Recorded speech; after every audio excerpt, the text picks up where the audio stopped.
Bonjour les enfants, bonjour Julie, bonjour Sam, bonjour Pablo. Comme nous sommes dans la période de rentrée des classes, je vous propose, dans les jours qui viennent, toute une série de livres qui ont un rapport avec l'école. D'accord? Certains d'entre vous entrent peut-être à l'école maternelle pour la première fois, ou vont y entrer bientôt quand ils auront l'âge. Eh bien, ce livre parle de ça. Ton album de la rentrée, la grande école. Bientôt, Émile ira à la maternelle. Même s'il se sent à la fois excité et inquiet, le petit garçon ne pose jamais de questions sur la grande école. Pourtant, tout le monde lui en parle. Comme il a beaucoup d'imagination, des centaines d'images se bousculent dans sa tête. Ses parents lui ont expliqué qu'il entrerait à la grande école. Ce qu'Émile connaît de plus grand est le centre commercial.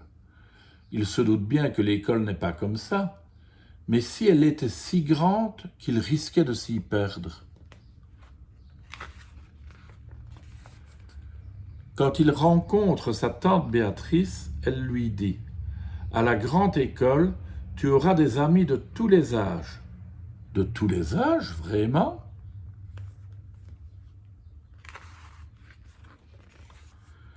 Quand il croise sa mamie, elle lui chuchote « Émile, tu es si chanceux. À la grande école, tes amis seront tous différents. » Ça, c'est chouette. Et Émile adore rencontrer de nouveaux amis. Sa gardienne Simone, qui a déjà travaillé dans une école, lui affirme « J'ai souvent vu des enseignantes de maternelle très colorées. » Ah oui? Émile se demande de quelle couleur sera la sienne.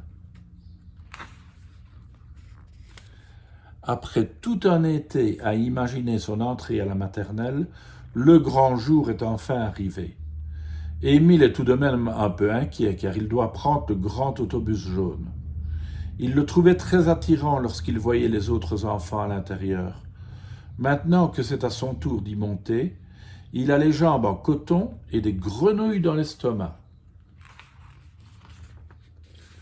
Devant sa maison, sa maman lui fait la bise et l'entraîne avec douceur jusqu'à la portière. Le chauffeur l'invite à monter. C'est la première fois qu'Émile part avec quelqu'un qu'il ne connaît pas. Ce n'est pas très rassurant. Tout de même, il grimpe les marches en levant les genoux bien haut. Ouf, ces marches sont vraiment immenses. Un dernier regard vers sa maman, une grande aspiration et hop, c'est le départ. Une fois à l'école, Marie-France, l'enseignante, accueille les enfants chaleureusement. Elle désigne à chacun d'eux un endroit où déposer son sac. Mais Émile tient le sien fermement contre lui, comme un trésor. Et si quelqu'un prenait son sac? « Émile, dit Marie-France, tu dois accrocher ton sac. Nous le viderons à l'heure de la collation. » Ah oui, Émile se souvient que sa maman lui a coupé une pomme en petits bateaux. Il a déjà hâte d'ouvrir sa boîte à lunch. Tout à coup, il remarque sa voisine de vestiaire. Elle le regarde attentivement et semble vouloir lui parler. Émile lui fait un sourire timide. La fillette se penche pour lui murmurer. « Mon cousin m'a dit que l'enseignante de maternelle crie à tue-tête et qu'elle a une voix de perruche. » Émile n'aime pas quand sa maman lui parle fort. Cela lui donne envie de pleurer. D'une voix douce et mélodieuse, Marie-France demande à tous de la rejoindre pour faire une ronde.